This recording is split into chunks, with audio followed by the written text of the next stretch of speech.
everybody, and welcome back to Fairy Rose Gaming. You're here with me, Rose, once again, like always. I'm never gonna leave. I apologize. But anyway, today we're here with Monster Prom. This is an age-old game that everyone knows about. I would hope so. But if not, you'll be the first one to see this video then. Anyway, I'm playing this because I do not rightly own Monster Camp right now because I'm broke. As soon as I get money though, I'm gonna be getting Monster Camp and I am going to be playing it for you all.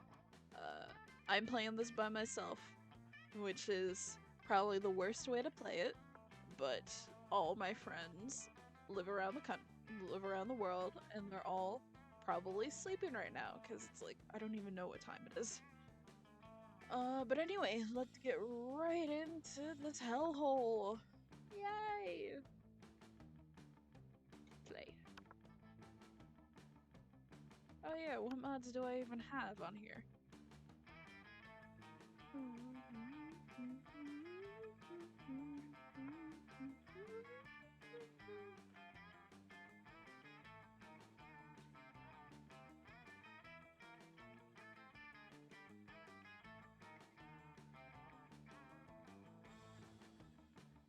My game isn't responding. Oh no.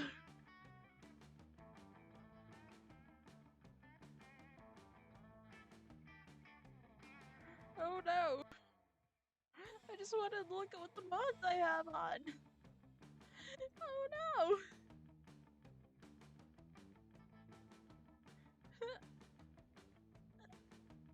Oh no. Anyway, once this does start working like a normal game again. God, it's cold in here. Why is it so cold in here? I am not gonna be playing with mods on. Unless you guys really want me to in the next video, because I assume this won't be the only time I play.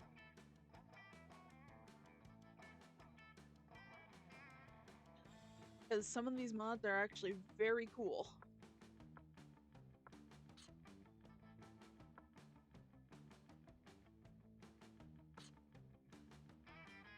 Anyway, let's disable all. We don't want to play with mods right now.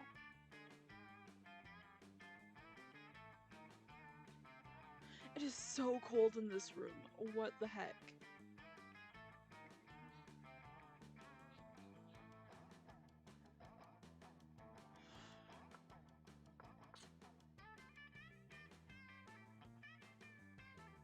Alright, so let's play Monster Prom second term. Obviously, awesome voice effects. Turn up the audio a bit. How many of you are there? One, sadly. We're gonna do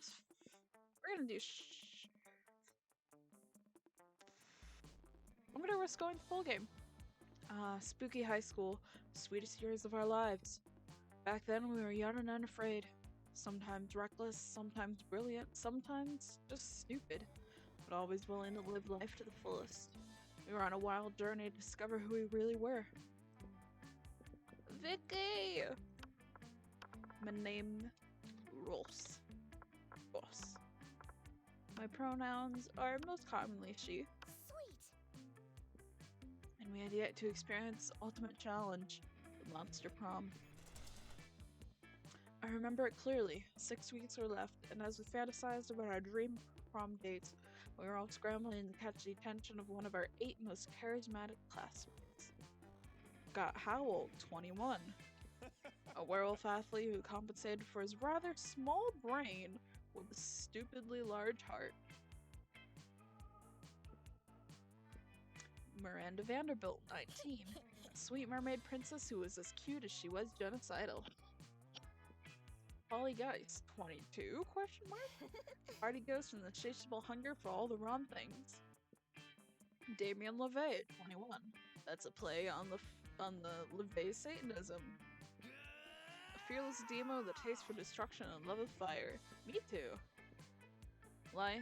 Liam de Lioncourt. 4XX. It's probably like 400 or something. A hipster vampire's standoffish demeanor hid the fact that he was truly a lovable dork. Zoe. Forever? An eldritch cutie who went from endless deity of the dark realms to ultimate fangirl. Calculister Hewlett-Packard, version 1.0. A library computer who had become a sentient robot ready to experience life to its fullest. And Vera Oberlin, 23. A mean, self-made Gorgon with a merciless sense of business. It was clear, it had to be one of them. But who? We only had 6 weeks to choose our prom date, and even more daunting, we only had 6 weeks to woo them and conquer their heart. But as I already said, we were young and unafraid, and we were ready to start. Hell yeah! Welcome to Monster Prom's stupidest pop quiz ever! All minds are rotten, but they are rotten in so many different ways. Worry no more, we're now using our PhD in bullshit to diagnose what kind of deviant sicko you are. Monster Prom's stupidest pop quiz ever, TM. We'll throw a bunch of absurd questions at you and turn your answers into your character stats. This way, each of you will start by having stats that better reflect your true selves. Let's start. You get the chance to produce a movie. It's based on something about superheroes with a love triangle between a beautiful yet somewhat relatable girl. Maybe she's always stating she's a mess. And 2 of the super hot superheroes, which are also like vampires or pirates, they're both. Instant hit. 2 guys walking away from rad explosions, and they don't look at the explosions. They don't give a fuck about the explosions. They reflect on life and love, but it's super dope and kick-ass because they do so walking away from never-ending explosions. Or the most influential Russian novelists of the X1X century have gone nuts. They don't remember anything about last night, and now they can't find the manuscript of the brothers Karamazov, and Dostoevsky has to deliver it today. It's basically the hangover.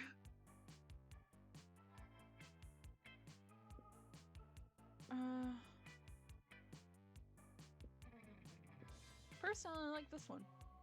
I like novelists. It's your chance to fix global warming. Go ahead!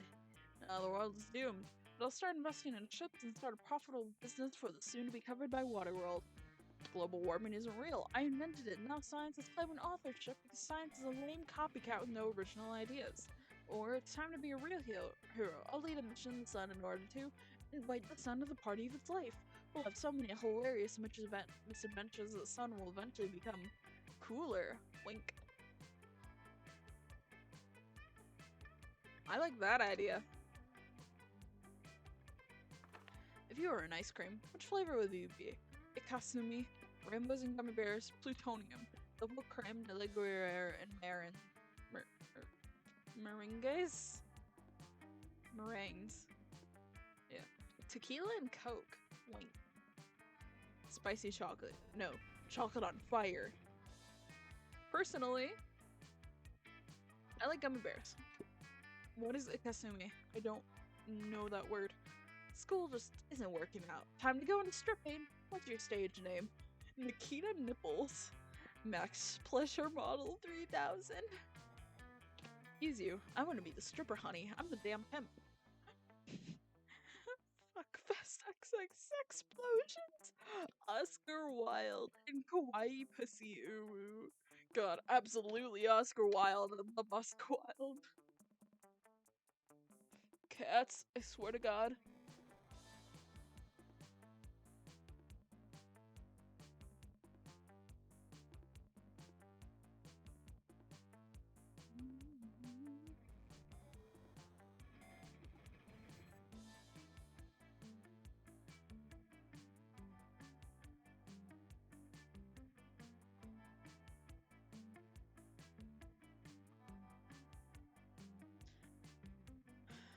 Is it gonna hurry up and load?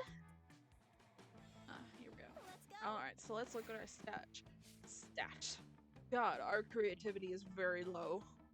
Alright, so I don't know who we're gonna go for this yet. So, we're gonna get our creativity up. A day while rehearsing for the class play, it's as though the muses themselves have descended to give you figurative oral sex. The performance is intense and inspiring. It will be remembered for generations, which is pretty rad by high school play standards. You gain +2 creativity. You notice Miranda trying to put a smile on Liam's face. That should be good. I simply do not understand how you can be so gloomy all the time when the world is so full of wonder and magic. I guess I'm just not part of the Everything is Beautiful club. The Everything is Beautiful club? Is that a secret club? What?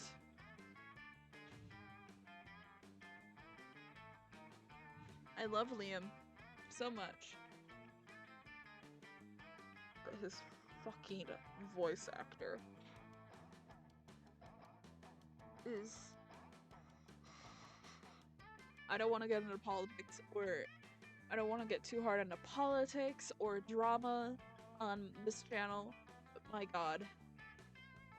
I am so glad that in Monster Camp they changed the voice actor for Oz, who is the same voice actor as Liam. And I am 100% sure that in the next games they'll have Liam have a different voice actor. Which, god, I thank you so much, beautiful glitch. What? Oh, yeah, totally. I wanna join! I wanna join! Oh, how can I join? Liam seems totally sexily disinterested in continuing this gag, but you have no such reservations, you tell her. You're in luck. I just happen to have the membership paperwork right here. Magic is real. Oh, it's super easy to join. All I have to do is eat a bunch of cotton candy and crap out a unicorn. Simpleton. Now, which one do we choose?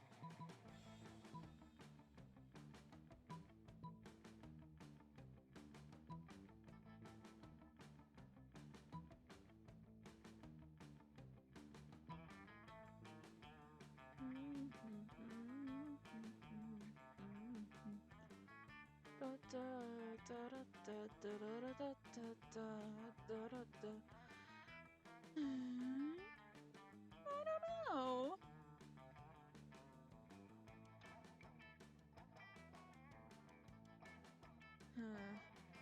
Okay. So my lowest is boldness and charm. So you have to think about what the stats are for each answer, and that'll give you the right answer.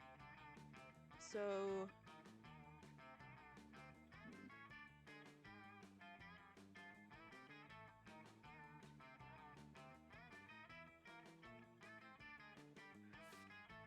maybe the bottom one is fun and the top one is smarts? I'm gonna go with the top one. Oh. Charm, what the fuck? Oh god. You hand Miranda some membership forms you whipped up in Photoshop. They're totally fake, but she's loving it. Miranda fills out all the forms and skips off to mail them to 123 Fairy Dust Lane. Aren't you worried about what'll happen when she finds out you made this whole thing up? You are, kind of, and when you run into her later that week, she does look pretty bummed. They rejected me! The Everything is Beautiful club rejected me! That outfit is so cute, what the heck? I got a letter, hand-delivered by a literary forest fairy, saying I was too dumb and ugly to join their secret club. Oh, alas, perhaps everything is not beautiful after all. Miranda flees in despair. You look up 123 Fairy Dust Lane, and it turns out to be the national headquarters of the Jerk Brigade. Maybe you should join that secret club, you jerk. You lose -2, you lose 2 charm, and 1 smart. Well, damn. Sorry, Miranda. Let's go. Now where shall we sit?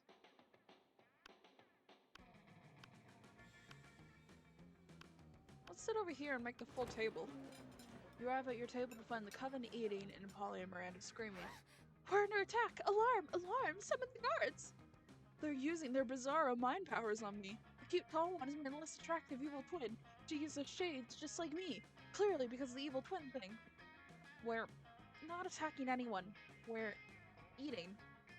What do you mean less attractive? Lies. Subterfuge. I can feel it in my brain make me less cool. Sexy. Every single lunch hour. You can't allow your friends to be attacked. Quick, save them from this huge menace. Drug their food. That sounds like a terrible idea regardless, so I'm gonna joust them in Miranda's honor. You slap a calendar on your hand, a baking sheet on your chest, and a jousting lance under your arm. My hero, charge! Vanquish the invaders! Whoa, hey, we don't want any trouble. We'll just move over there. My knight in shiny armor. Victory! The day is saved! Oh, valiantly fought, noble champion! Whoa, did those three just disintegrate into a pile of turtles? Or am I just super high? You think that question pretty much answers itself. That's a lot of days. Let's go. Time to get that boldness up. A day you skip class and just hang out in the bathrooms because you respect no authority. Is there like dorms or something? Because there's morning and evening classes. I guess some people just want to watch the world burn. By skipping class and hanging out in the bathrooms. You give 0 shits, but you gain +2 boldness. Scott and Miranda seem to be arguing about something. Your sweet mediation skills are clearly needed. No, I know our football team is called the Spooky High Spooky Monsters to spook, but also play sports. But who's our mascot? That dress is so cute. Our mascot. Oh, dang, you're right. We don't have one. Ooh, what about Misha the mermaid? Mermaids are monsters. No way, too girly. Try this. Wally the werewolf. Why's it gotta be a werewolf? We're the monsters, not the werewolves. Yeah, well, we're not the mermaids either.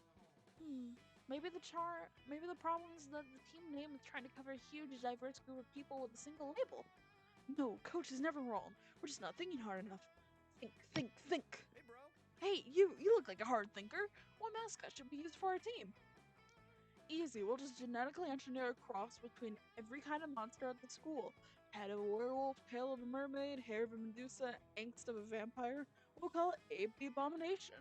Or just find a regular human, dress him up in a business suit, and make him the CEO of a Fortune 500 company. Corporate greed, that's the real monster. I feel like the top is smarts, but the bottom could also be smarts. Or maybe the top is creativity. Go with the bottom one. What? What?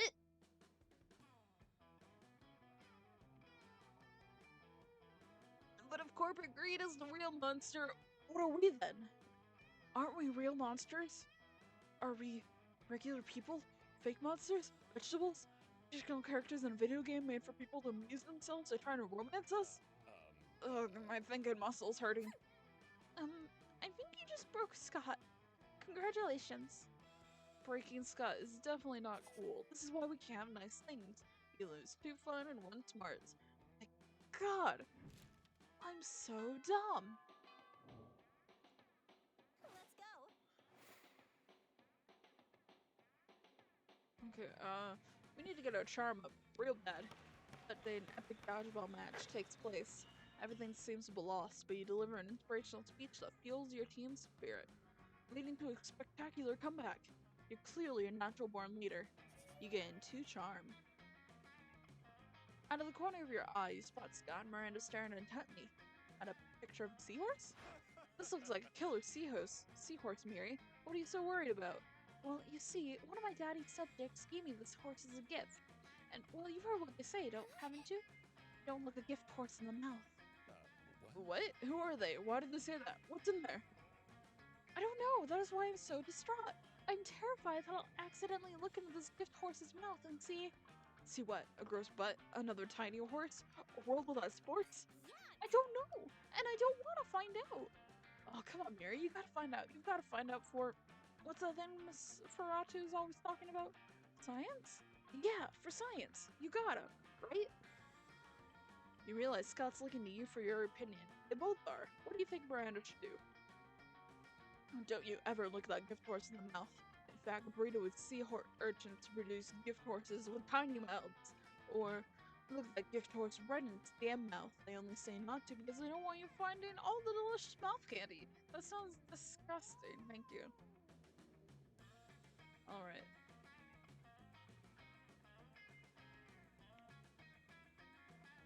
I feel like this one is fun, and this one is smart, but also I'm dumb, and I don't know. I don't know!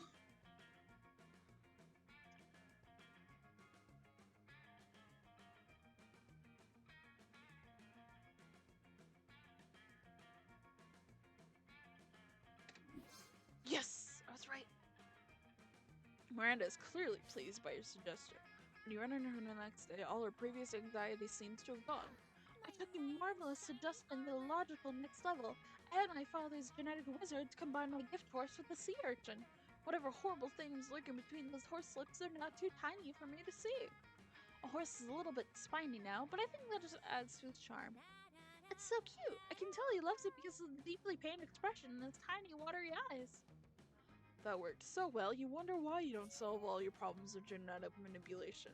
You gain +2 creativity and +1 smarts. Hell yeah! Week 2. Let's go.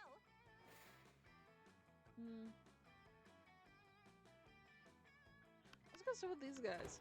You wouldn't normally choose to sit with Dahlia and the wolf pack during lunch. But Miranda, they seem to be competing to see who can throw a refrigerator the furthest, and their table seems like the safest place to be. No way.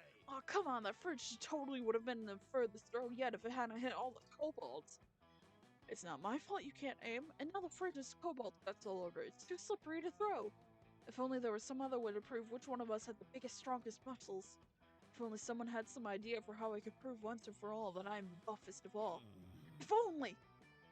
Okay, you got it. How can they prove their swollenness to you? You've tried lifting weights, you've tried lifting refrigerators, but have you tried lifting my spirits? Or strongest person whoever can lift all of their money at once while giving it to me. Personally, I'd like to have my spirits lifted.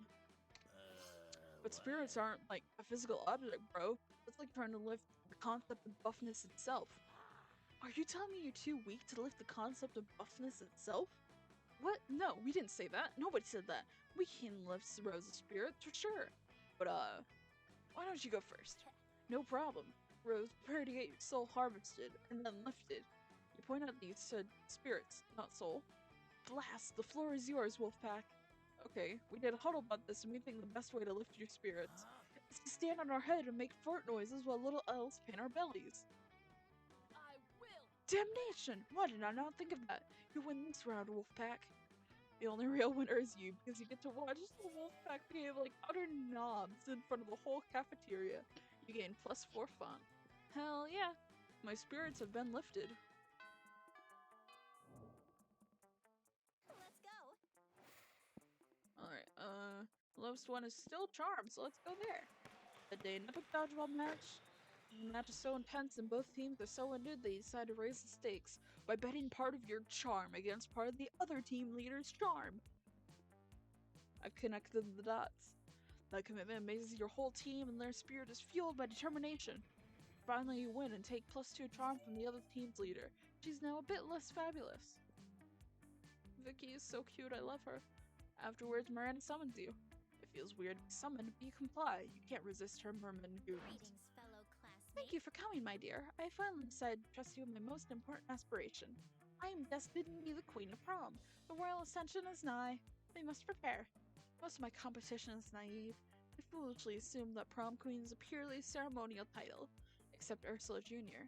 She's really quite a worthy rival. I respect that. Which is why we must destroy her reputation immediately. Any thoughts? Well, let's convince everyone that she likes humans, or fart joke. God. Bottom. Yes, it's fun. Plant a claymore mine in the toilet. No point in doing anything half-assed. When Ursula enters the restroom, you quickly gather a crowd and put a glass against the door. The crowd explodes with laughter as Miranda's unfortunate rivals will launch to the moon. Excellent. She can rule Alien High School all she likes now.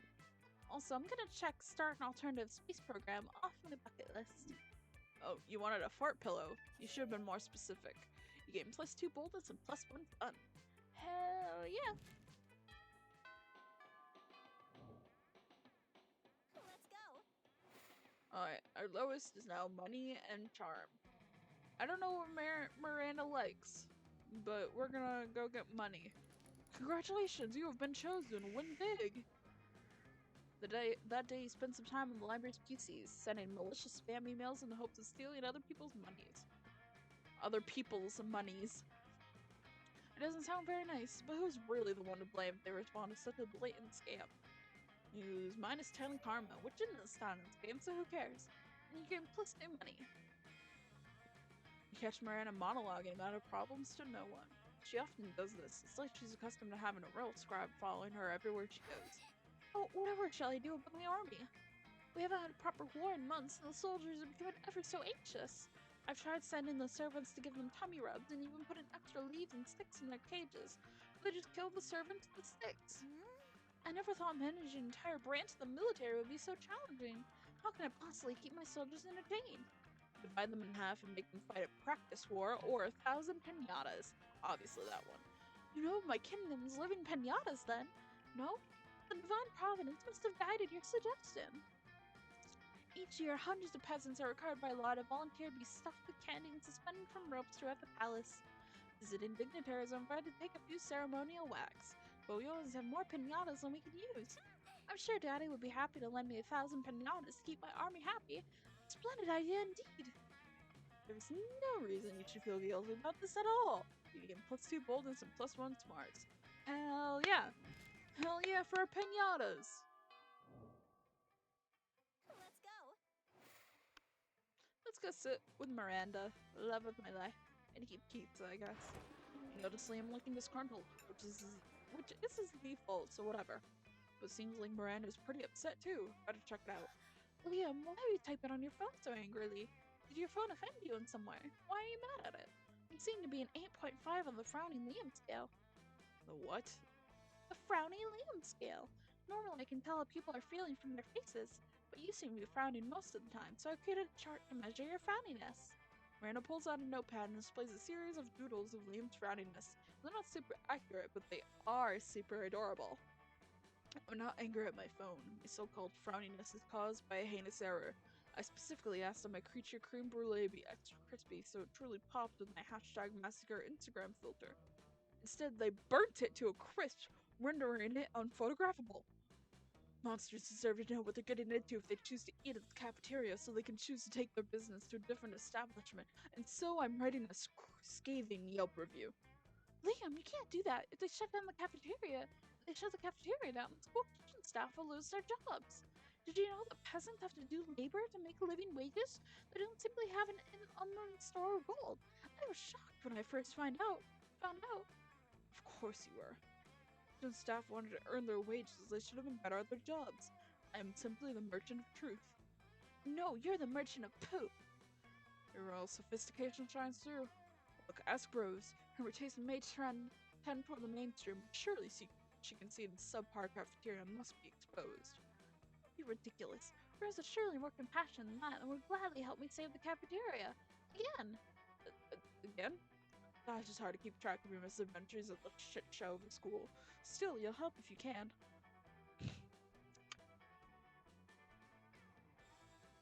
Miranda can't undermine Liam's admittedly talented criticism alone.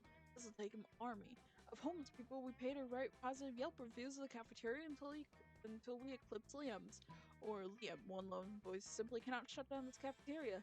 At least not the voice of a high schooler. Let's get a renowned food critic to write a Pulitzer-worthy expose to be published in the most widely read periodicals. I'm gonna have to go with Miranda on this one, because I love Miranda, and also, it's just me and Liam. Why, of course! This plan involves two of my most favorite strategies, gathering an army and outsourcing work to the disenfranchised. If it involved torture and suppression and dissidents, it would have hit all of my favorites, but there might still be time for that later. I don't even have a response to this. You go to the vast homeless population who wander the woods near the school, don't ask, and convince them the cafeteria is a trendy new restaurant that sells food for the most valuable currency of all. Positive Yelp reviews! Turns out people are pretty gullible when they're starving, so they flock to the cafeteria in droves and start writing spectacular reviews on their phones. Because now homeless people have phones of their own? It seems they kept all the unwanted blackberries. Remember blackberries? Yeah, me neither. Miranda Vanderbilt, says Principal Giant Spider, bursting in the cafeteria with 8-legged panache. Stop writing droves of homeless people into our cafeteria. A principal giant spider. It was absolutely vital to the vitality of the school. You said that the last 5 times. You can't solve all your problems by manipulating homeless people. I keep thinking I'm reading all of these too fast. I need to stop. Notorious PGS storms out, but Miranda looks perfectly chipper. Oh, he may pretend to be upset, but I think the subtext is pretty clear. Thank you, Miranda and Rose, for saving the entire school like the beautiful heroes you are. That's 100% a lie. But Miranda called you beautiful. Oh, it's a win. Hell yeah. Let's go. Alright, our creativity needs more. The day while rehearsing for the I can't speak, my goodness. That day, while rehearsing for the class play, you were struck with a lightning of inspiration. Come up with the ultimate nickname for yourself. You tell everyone to call you by it, also known as one of the 7 most douchebaggish moves in the world. Well, the nickname is so awesome, inventive, and appropriate that people decided to go with it. Quite the feat. You gave +2 creativity. Really, the devs dare you to actually come up with a nickname for yourself and ask the other players to call you by that name until the end of this run. I can't come up with a nickname right now, but y'all can for me. Why not? Somebody puts a sack over your head and throws you in a car. You drive for hours before they let you out and take the sack off. It's clearly the first floor restroom. Miranda's sitting on a mixture throne while her goons jump in and out of the toilet. Greetings and salutations. I'm glad you came. My prom queen campaign is moving on to the next stage. Your expertise is crucial for this part. Most of my inner circle of fish. Hardly helpful in this genetically engineered beyond recognition. Speaking of which, I need you to help me sneak a 3-meter-tall, heavily armed cod assassin named Tresca into the school. No reason, but if you're friends with that sinning harlot, Ariel, you'd best say your goodbyes. Do nothing? Every student at our school is some kind of bizarre monster. Or we need a diversion. Release the Kraken. I'm gonna release the Kraken. Yes! Kraken, of course! The tiny terror of the 3rd grade! I shall send word to the elementary school at once. Soon Kraken, an 8-year-old octopus with a shitty attitude, runs on the campus and pulls all the fire alarms. Witches melt, vampires are trapped by running water, they can't cross, and Damien's will to live is extinguished. Amidst the chaos, the Caribbean crab cries out for help as Mistress hangs on a hook in the middle of the hall. Huh, looks like that little princess is no longer part of our world.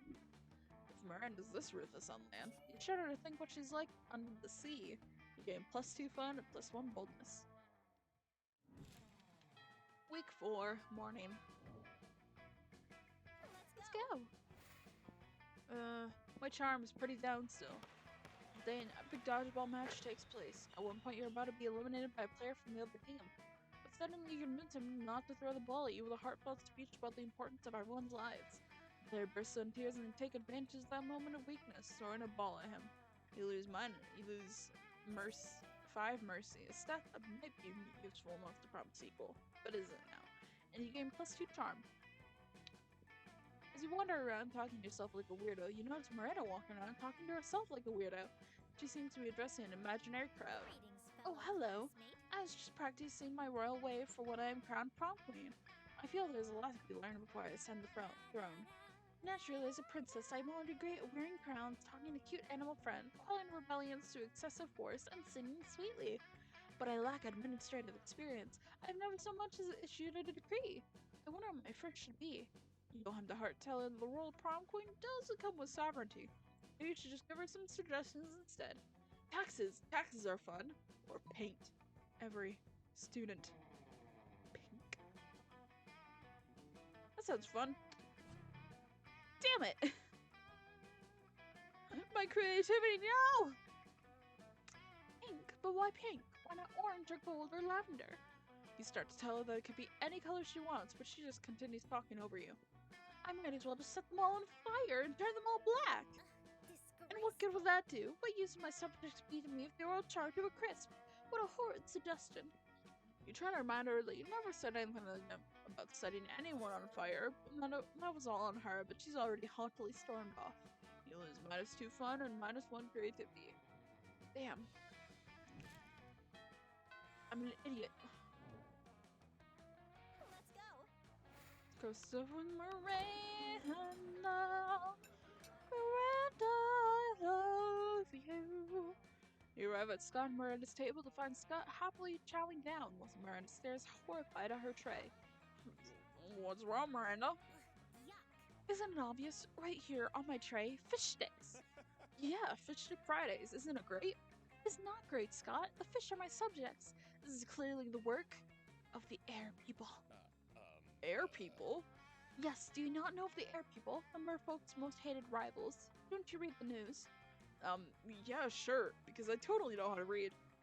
But, well, I must insist that you cease eating those fish sticks immediately. It is high treason.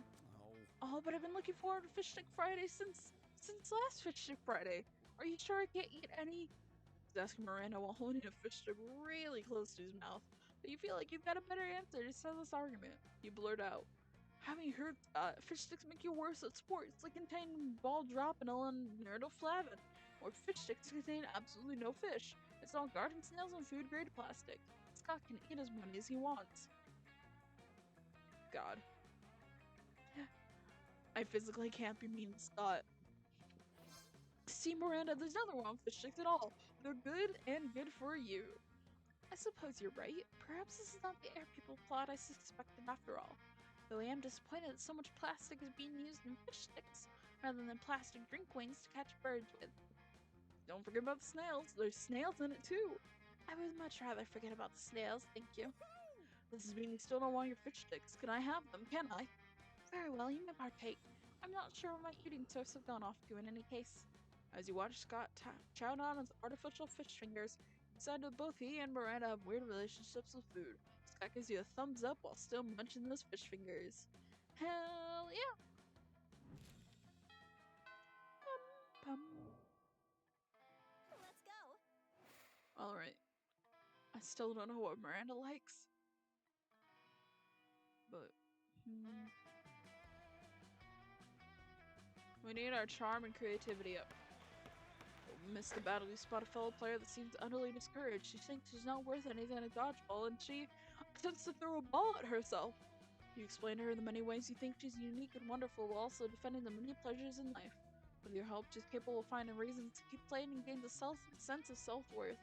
You gain one BFF. Sadly, she's not part of this game, so that beautiful friendship will take place off screen. And plus, cute charm. Hell yeah! In the next round, you find yourself on a team with Zoe, Miranda, Dahlia, and the amalgam of fungus and fur that calls itself Violet and Tate. You're losing. Isn't Violet and Tate supposed to be a play of characters from what was it, American Horror Story? God, that show's so old. I'll stop all these dodgeballs with my face. Yes, good. Stand in front of me so nothing ruins my expertly coiffed hair. And Zoe, go over there and, I don't know, eat their brains or something. No can do, friendo. Too busy laughing at all this failure and imagining everyone naked. Plus, my popcorn's almost ready. Like a bad trip. No, you're doing this all wrong. We can see so clearly what this game's problem is. Isn't that we're bad at dodgeball? Of course not. It's that you're bad at relationships. It's so obvious. Dahlia has the perfect sports body, but no understanding of tactics. I'll tactics you right in the mouth. Miranda's a natural leader, but her frail figure makes her unfit for team athletics. I wear my brittle bones with pride as proof of noble inbreeding. Oh no. If they were fused into a single being, it would be unstoppable. You know, you may have a point. Princess Muscles, will you join your Prom with my brains? Sure, I can do that. I think I saw it on TV once. Time seems to freeze as Dahlia and Miranda spontaneously burst into dance. They gyrate, sashay, and pirouette towards each other until Dahlia picks up Miranda and puts her on her shoulders. It's just as we thought. The power of their love has made them unstoppable on the dodgeball court. They are obliterating the competition with a combination of keen strategic insight and raw muscularity. Want to draw fan art, but can't look away. Yes, love really does conquer. Uh-oh. Hey guys, the game is over. We won. You can stop subjugating the other team now. I mean it. Hey, stop establishing a police state and ruling it with an iron fist. That's not what the gym is for. Oh geez, they've gone mad with power. If we don't do something to separate them, we're doomed. Hell yeah, you're great at fucking shit up. You hatched a devious plan. You know what they say, three's a crowd. Instead a third wheel to come ruin their fusion. Or remind Miranda that she really wants to follow to Violent Tate's advice. She should make sure to feed on her host's brain. Oh god. That seems pretty bold, I don't know. I'm gonna go with it. Smart, okay. What's this you say? I must feast upon my host's delicious brain to grow even more powerful. Hey, it's always worked for me. And me! And Tate, too. Tate, no! Tate's face twitches in a momentary grimace, but calms again as he raises a slow, painful thumbs up. Tate, no! Marvelous. Good thing I brought my brain-eating spoon with me. A lady is never without the proper silverware. Whoa, hey, stop putting that grapefruit spoon in my ear. That wasn't part of the deal. It's not a grape spoon. It's a grape spoon. Grape spoon. It's not a grapefruit spoon. Its proper name is the Argent Lobotomizer. Now put me back on your shoulder so I can eat your brain. No, look at yourself, Mary. Look at where you've become. This fusion is tearing us apart. My word, you're right. I've become what I despise most in the world. Someone who actually eats food. Forgive me, Dahlia. I went mad with power, and to the rest of you I apologize if we subjugated you a bit too zealously. Hey, no worries. All the memories of you two sweatily riding each other around the gym have my spank bank stocked up for the rest of the week. Good to know. Meanwhile, you managed to rain +2 smarts and +1 boldness out of the situation. Hell yeah! We're almost done, boys. Let's go. Alright, so I can't get back into the gym without having to go through Valerie. That day while rehearsing for the class play, you can't help but feel that you're not as good as the role requires you to be. There doesn't seem to be any ordinary way of getting yourself there, but there might be an extraordinary way. You summon the devil, one of many, and make a deal to enhance your creativity just a bit. You gain +2 creativity, you also lose 3 years of life, as you're under the deal, but who cares? They weren't happening in the game anyway. Miranda, oblivious to everything that's happened, approaches you weeping. Have you seen the news? The most dreadful thing has happened. The Lemurian monarchy has been overthrown. King Kraken no longer sits upon the throne of gold and baby skulls. His 50 revolutionaries are saying he stole their daughters and ate their sons and forced everyone to work for free in the uranium mines. So he made a few shrewd financial decisions. That's no reason to dispose him. If some innocent kidnapping and slave labor was enough to get the peasants in an uproar, I shudder to think of my own kingdom. Do you think my people might resent being forced to hold up the corner of the palace where the foundation is crumbling? Do you think the 100% income tax on the random cannibals they fired in the villages might be taken as something other than expressions of goodwill? Could this plague of civil unrest infect my own domain? Oh, perish the thought! I am inconsolable. Console me. How might I safeguard my kingdom against the fate of good King Kraken? Duh, replace all your subjects with mindless robots. I built a robot army a few months ago and I still have plans. Or give all your subjects belly rubs. Fishes love belly rubs. Huh.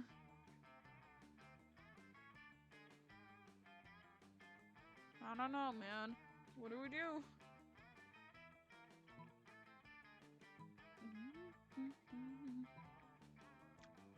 That seems like a smart thing. I'm going with that. Yes! This is fantastic! An army of good little robots to replace those pesky serfs. I bet they won't complain when we don't feed them for 2 weeks because we're having a party. And we'll finally be free to grind all our subjects up into paste and sell them as dolphin-safe tuna, like we've always wanted. Oh god. My knight in shining Thank you, you've truly done a good deed today. You have serious doubts as the actual goodness of your deed. Hey, that's why you drink. You gain +2 creativity and +1 money from tuna sales. Hell yeah. Noontime. Let's go. Let's go sit with this guy. Wait, Dimitri's here. Does he have somewhere better to eat lunch, like an evil banquet or Tim Hortons or something? I can see the confusion writ upon your face, and I can assure you I am not here to indulge my palate in the delicacy that is sloppy monster fries. Dimitri pulls out a cardboard and a stack of pamphlets. Come to the dark side. I am here on a recruiting mission. Tell me, have you ever considered the benefits of joining the dark side? The pay is great, whatever you can steal. We have a killer dental plan, fangs included. And the upward mobility is unbelievable because your superiors will constantly be trying to kill each other. Plus, you get to go to bed each night knowing you helped to make the world a little less safe. You give Demetri a disapproving look and point at your dare t-shirt. Oh, you've gone through dark arts resistance education, have you? Well, let me sweeten the deal then. How about a free trial of one dark side perk? Sure, what's the worst that could happen? You ask him to explain. The art of monologue. Oh, my ear itches. The art of monologuing about your evil plans in great detail when you have your enemies trapped in a compromising position. Or how to rock a cape. Absolutely that one. Okay, I'm only going to explain this once, so pay close attention. The correct way to walk a cape is, and this is very technical, so please focus. The only correct way to rock a cape is like this. Demetri stands there shirtlessly, his cape flapping in a breeze that no one else can feel. Are you taking notes? This is taking me literal centuries to master. Oh, you're taking notes all right. If by notes you mean pictures of sexy shirtless Demetri overlaid with various compromising Snapchat filters. I'm afraid that must conclude today's lesson. I've learned from long experience that rocking a cape for an extended period can cause onlookers' genitals to explode. Until we meet again, my willing acolyte. Oh, and never put your cape in the washing machine. Air dry only. Otherwise it bunches up and looks like an enormous diaper. I'll be back. And now, my dramatic exit. Demetri vanishes in a cloud of purple smoke, like always. He sold the shirtless pics of him to Zoe in exchange for a +4 charm. Hell yeah! Let's go. Alright. We need more money, but the shop is that where we need more money. So let's go with more creativity. Hell yeah. That day while rehearsing for the school play, you totally forget your lines. It's terrible. But you don't let that get you down. You start improvising all your lines. And it's marvelous. Somehow it enhances the pathos of the play in unexpected ways. And it's saying something since half of your improvisation is a rap battle against your inner fears. You gain +2 creativity. Having stretched, kicked your faces, and belted for the gods, it's time to get down to business. Rehearsing the classic musical Auntie Mame. God. And now, Princess Tortellini, my sweet damsel in distress, prepare to die!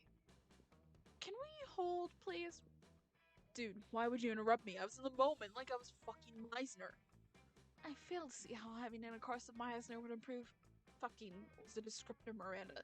Can I please say my goddamn lines? I mean, you could, but don't you want this musical to be better?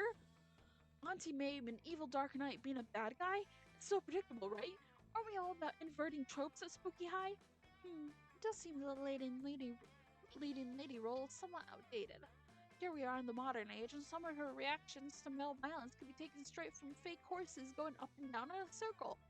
Fine, whatever. If my brilliant higher-raising portrayal of Auntie Mame isn't good enough for you, then go ahead and think of an awesome plot twist and I'll nail that too. His little blush. Right as Auntie Mame is about to slay the princess, it's revealed he never got his Dark Knight's license and can't practice his trade, at which point the play turns into a complex and exciting adventure in a bureaucracy.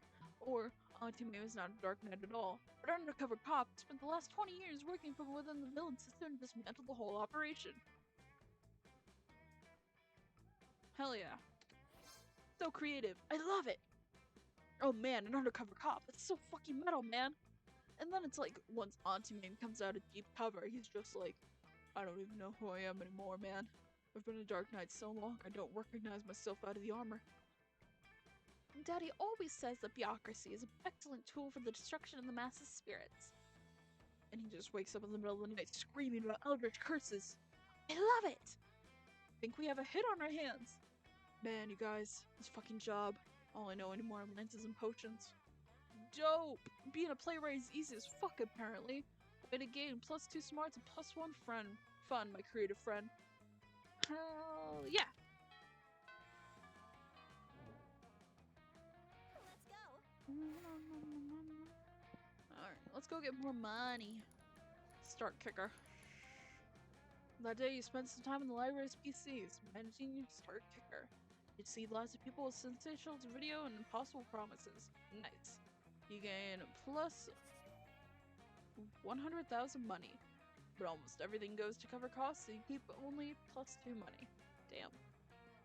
See Miranda hovering in the hallway, whistling to herself and checking out her reflection in her own scales. Why, hello there, Rose. How funny and random to see you here entirely by coincidence near your locker. Seeing as how we've been getting on so well lately, I've decided to afford you the honor and privilege of taking me to the seahorse races. You can pick me up after school today and bring me an assortment of flowers and chocolates as a gift. You're welcome. Oh man, the chance to buy shit from Miranda and take her on an outing you have no interest in? Sounds amazing. Let's rock. You go to the horse races and look for Miranda. She's wearing a beautiful and intricate horse race hat. Unfortunately, a sudden gust blows the hat away. You could swear that you could hear the wind whispering, "Not enough budget." But it surely must have been your imagination.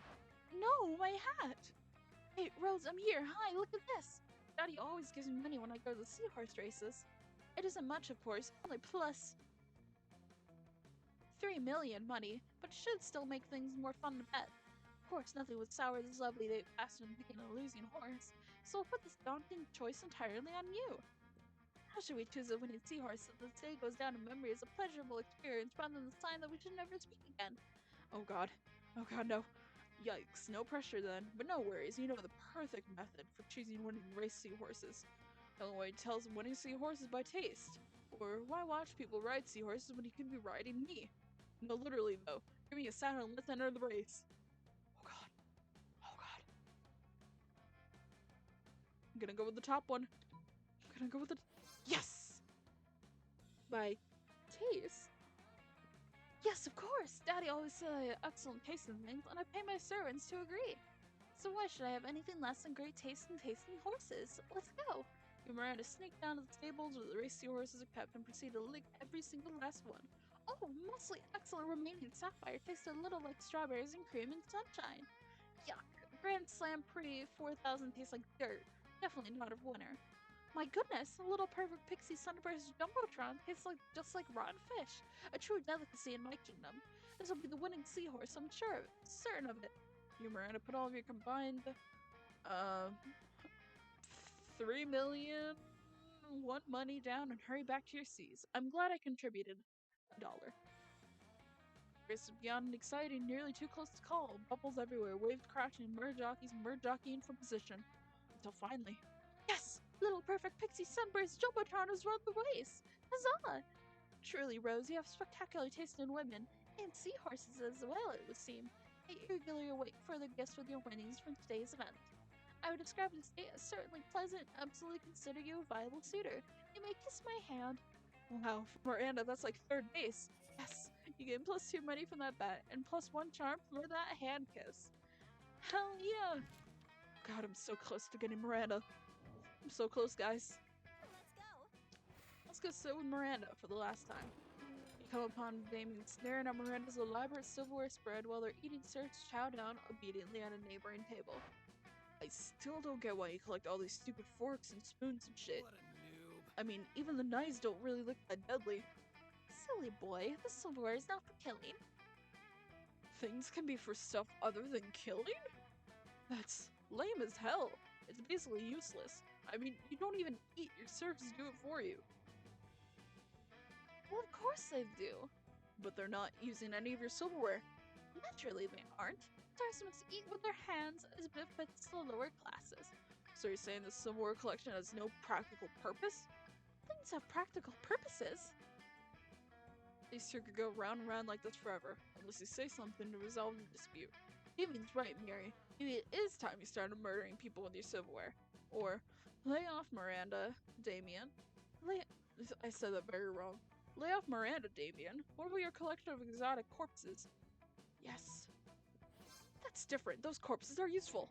Useful for what? For holding down important documents. What important documents? Documents about very important... Oh, fine. I guess I don't use the stupid corpses for anything. I just stack them in a shed and occasionally dress them up in silly costumes. There, are you happy?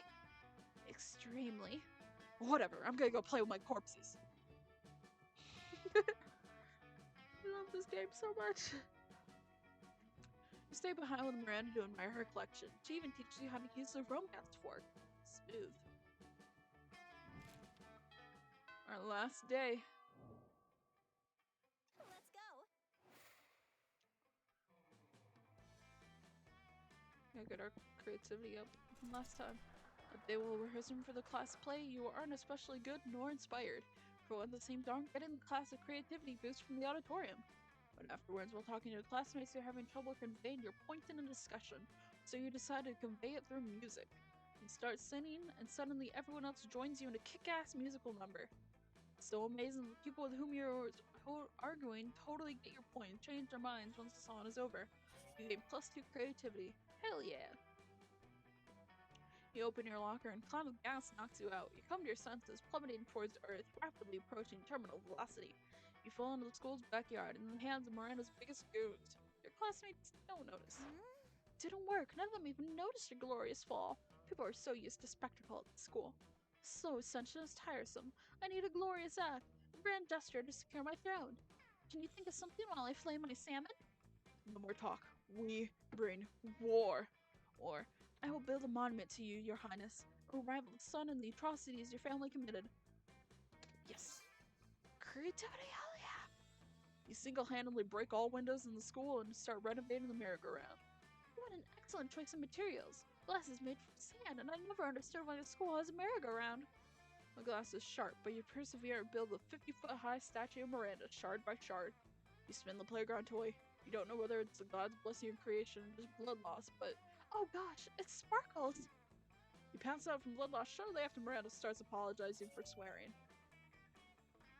For saying gosh! You get the best medical care from Miranda's surgeons, and also +2 charm, +1 creativity. Aww. Such good friends from Miranda. Such good friends. Yes. Who will he ask to prom? Absolutely Miranda. She's taller than me, I'm gonna cry. Let's go. Come on. Come on, boys. Come on, gods. Of course I want to go to prom together, my Machiavellian fellow conspirator. I can't help but deeply value such a brilliant and scheming mind. It's smart to keep someone that can be useful at palace intrigues close at hand, and we royalty are all about convenient and strategic marriage. So why shouldn't I be smart and strategic about prom dates too? Also, you're like super cute.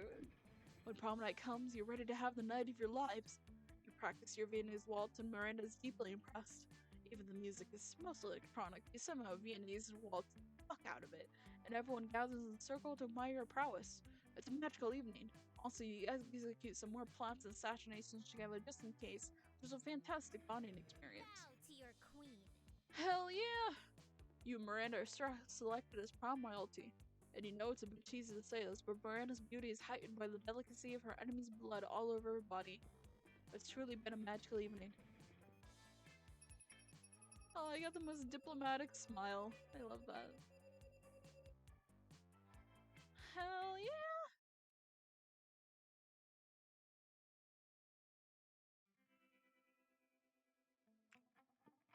The 6 weeks remained the most epic and absurd weeks of our lives. After the monster prom, we kept on living our lives, falling in love, battling for friendship, and learning about who we were and who we could be. And you know what? Like it always does, life happened. And it was wonderful.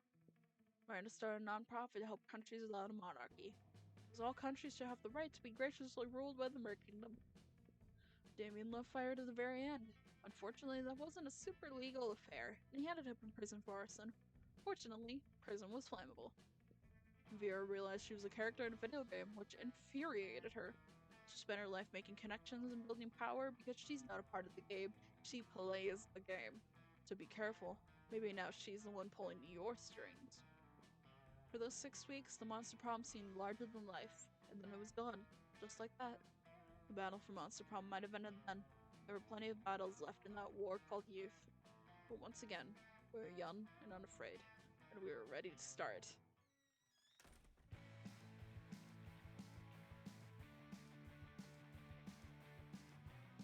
Hell yeah!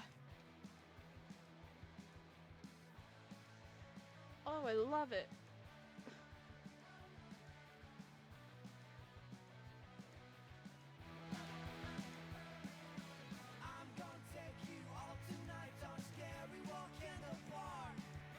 You will see how we have fun alright when sunlight's gone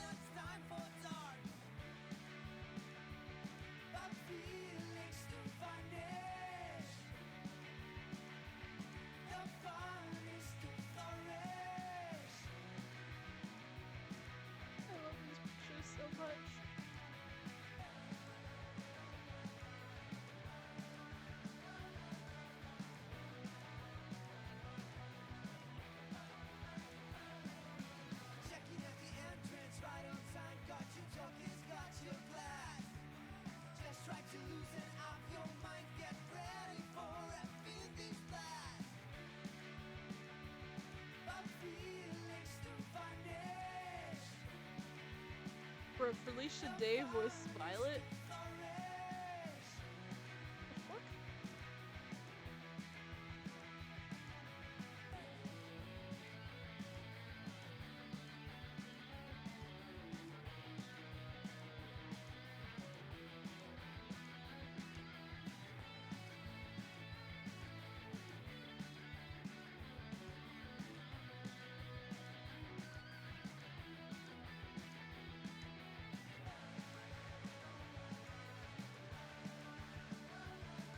God, this game is so... This game makes me feel so many things, man. I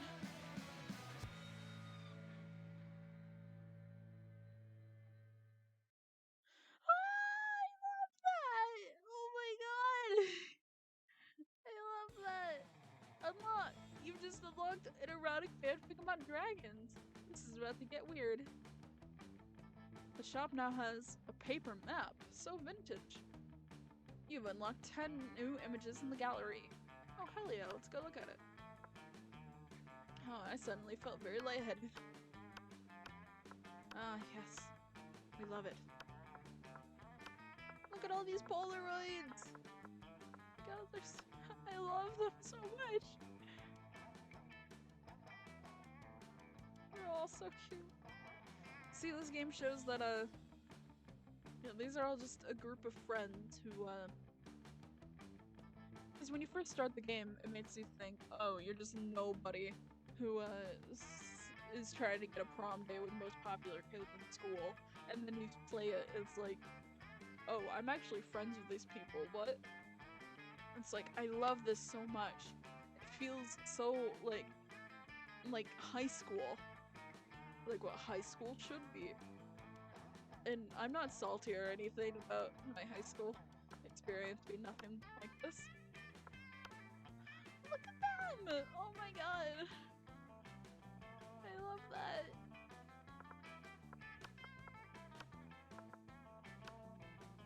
More art. More art, more art. Oh, that's the creative director. Lead programmer. The writer. Another writer. Lead artist. I love that. I hate those feet. Jesse Cox! Player selection screen concept. Class photo. Old school map. Old school map sketch. Old school map concept. New school map concept. New school map sketch.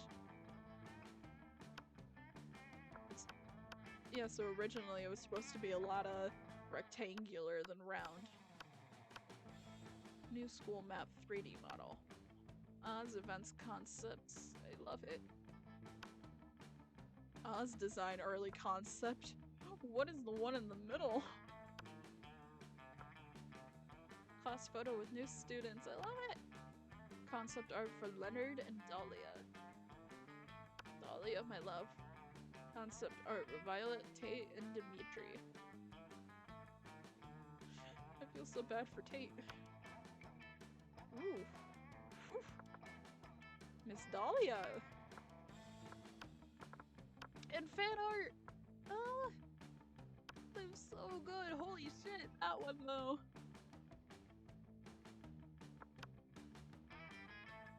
All the fan art that people make for this game is just so amazing, but I always think about this one because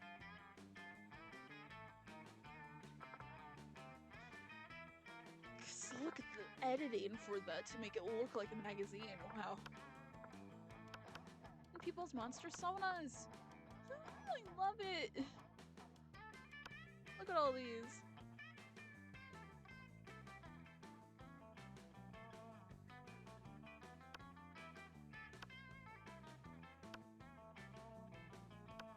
I love all these. God, I want to make my monster sauna.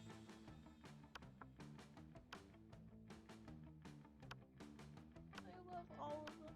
As someone, okay, I was very much obsessed with Monster High as a child, so being able to play this game was holy shit, wow. This game is so good. And I can't wait to play Monster Camp. My god. I love this game so much. It makes me feel so many happy feelings. And so many just words can't explain. But anyway, this has been the first and probably among many video episode of Monster Prom on this channel. Thank you guys so much for coming and watching. If you like this, let me know down in the comments below. Leave a like on the video. And if you want more Monster Prom content, then subscribe to Fairy Rose Gaming. Thank you guys so much for coming, and I will see you all in the next video. Bye-bye!